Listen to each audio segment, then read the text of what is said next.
everyone, Luke here. So I think I might be doing like a weekly financial update. I like financial stuff a lot. It's interesting. As I develop, I actually realize that I'm more business orientated than I thought I was, and I'm less artsy and like music orientated than I thought I was. And so you'll probably be seeing a little bit more of this stuff on the channel, because I love entrepreneurship and I love that aspect of things. I love building the business, and I'm not a business master. You have to realize that. I'm not very good at like selling things or something like that, but I am good at understanding market dynamics and underpriced assets and like where things are headed macro level. Okay, so just to give you guys, before I talk about credit, my views on credit and wealth, let's give you guys a quick update. Bitcoin is hovering around like $1,200, pulled back a little. Silver pulled back a little bit. I still believe the two most underpriced assets at this time are Bitcoin and silver. Okay, if you're skeptical of Bitcoin, that's fine. Buy silver. Silver is probably the highest reward, low risk investment I know of today. Okay, even if it doesn't shoot up like I think it will, silver does retain its value basically, and so it's very low risk, high reward. And I truly think silver is going to absolutely skyrocket within a couple years. Okay, so physical silver that you actually hold in your possession. Don't have someone else store it for you. Don't buy shares in silver mining stocks or anything like that. Don't even have someone store it in the vault for you. Buy silver, have them ship it to you, or buy it in person. Store it in a safe location in your residence. Same thing with Bitcoin. If you're going to buy Bitcoin, don't store it on an exchange. Withdraw your Bitcoin to a wallet you control, preferably a hardware wallet like a Trezor. Here's a link to a video I made, or a video series you can buy for like $10 that teaches you how to store Bitcoin and silver and stuff like that, and how I do it. Okay, and that's sort of, the market update. Janet Yellen's going to talk on March 15th. We'll see if she raises rates or not. I don't think it matters too much. It's interesting that the same on that March 15th as well is the debt ceiling. And very interesting is that the Bitcoin ETF is going to be decided on by March 15th. So a lot of interesting things happening around March 15th. So the Bitcoin ETF is basically just a stock instrument where you basically, instead of owning Bitcoin yourself, you buy like shares in an ETF and they store the Bitcoin for you through the stock market. So basically it'll just have a lot more liquidity into the Bitcoin market, and and more traditional investors, like big time investors, will have more access, like retirement, people that want to diversify their IRAs and stuff like that will be able to buy Bitcoin ETF. And it'll be easier for a lot of people because a lot of people don't understand Bitcoin. They don't know how to store it. They don't know how to use it. But if they just buy shares in an ETF where they do it for them, it's much easier for the layperson. Okay, so I think that'll make the Bitcoin shoot up. I think Bitcoin will hit 1,500, or actually it'll hit 1,488 after the ETF decision within a month. Is my prediction. Okay, so what I kind of want to talk about is credit for the most part. Okay, so let's talk about credit. So there's two sort of themes with credit. There's two camps, I should say. So there's the, what's that guy's name? Dave Ramsey. So there's the Dave Ramsey guys, or a group of people. I don't know how to spell his name, Dave Ramsey. So Dave Ramsey's strategy is no credit. No credit.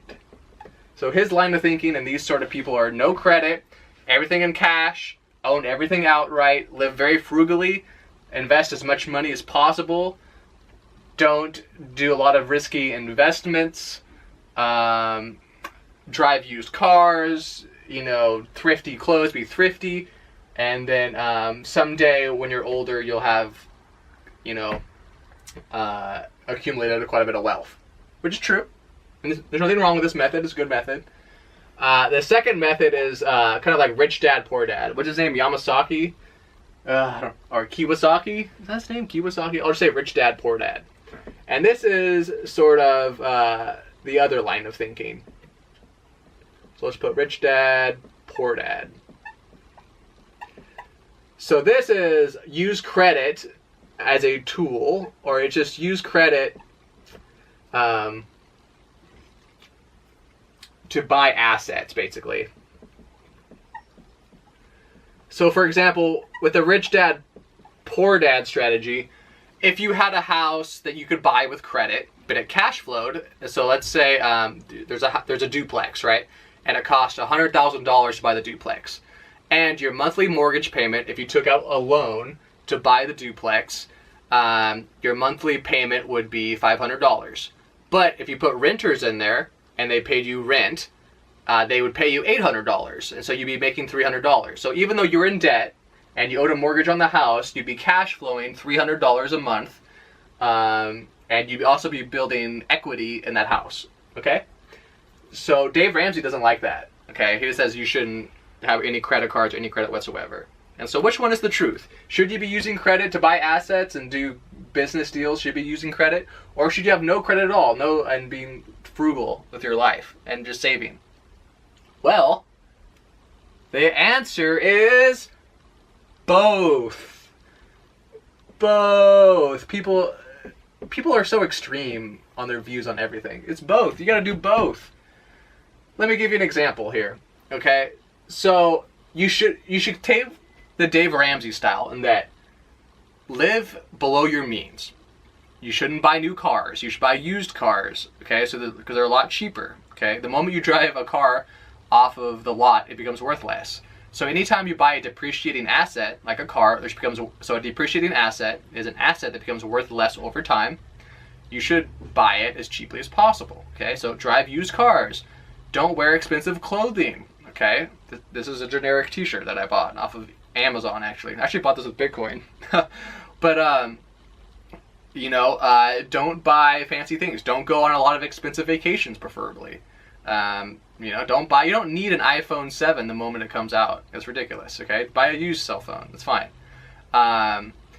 Do these sorts of things, okay? And save as much money as possible in order to invest.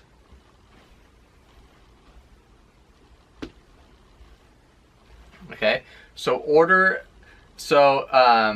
Like I was saying, save as much money as possible in order to invest. Okay? So that's good. But then you can use credit effectively. Okay? Let me give you an example. Let's say you found a sweet deal on a house for $200,000. And you'd done the math, you looked at the market, you talked to other people, you'd done your due diligence, and you knew you could sell that house for $300,000. So you knew you could buy it for $200,000, and you knew you could sell it for $300,000.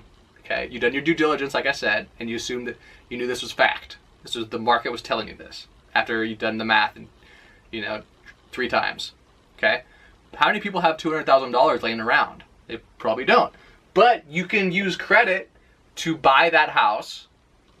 Okay, you could use credit to buy that house. You'd pay a small credit fee, and then you turn around and sell it, and you'd make $100,000 minus closing costs and things like that. And then you'd be out of debt again because you were just using it for a short-term transaction to purchase something that you knew was low value and sell it for a higher value. Okay? That would be an excellent use of credit.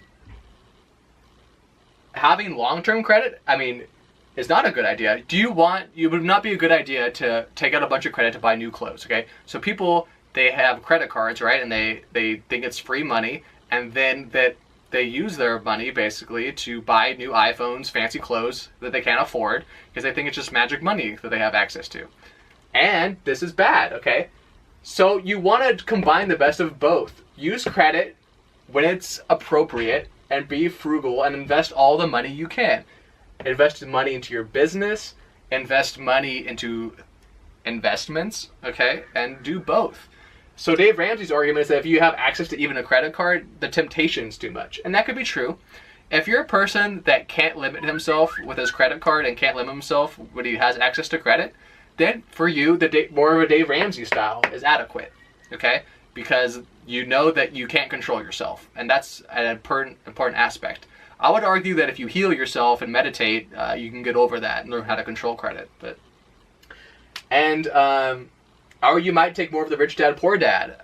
I take a little more risk in my life, actually, because first of all, I'm single male. I don't have, I don't need a lot of protection. I don't have a family that needs to be safeguarded at all costs. So I use a little bit more of the rich dad, poor dad. I use a little bit more credit maybe than I should sometimes, and a little more aggressive than I should. And that's okay, but I always keep it in line, and I don't keep my credit above a certain level.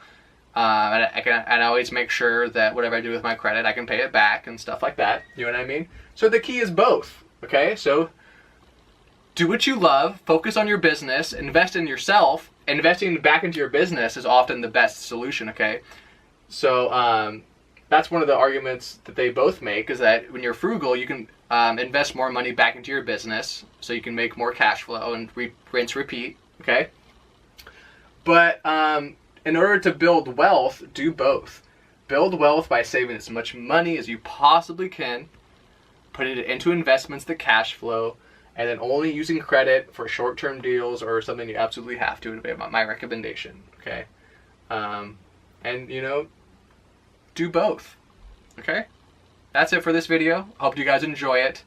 Don't forget to start your own business if you can. Okay, whether it's washing cars, try to find that entrepreneurial spirit in you. Keep investing in your health, most importantly. Invest back into your business. Be smart about your credit. Be frugal. You don't need the new damn iPhone 7. You get the iPhone 5. It's almost as good. Okay, and control your money. Okay, and learn about money. Like I made videos about this before. Learn about money. Learn about the fundamentals of money. How it works, why it works, why we need it. Okay, and don't hate money. And your money, if you don't hate money and you have good attitudes about money and you take action steps to learn about it and control it and build it, you will be successful in your life. Don't forget to like and subscribe to the video, and I'll talk to you guys later.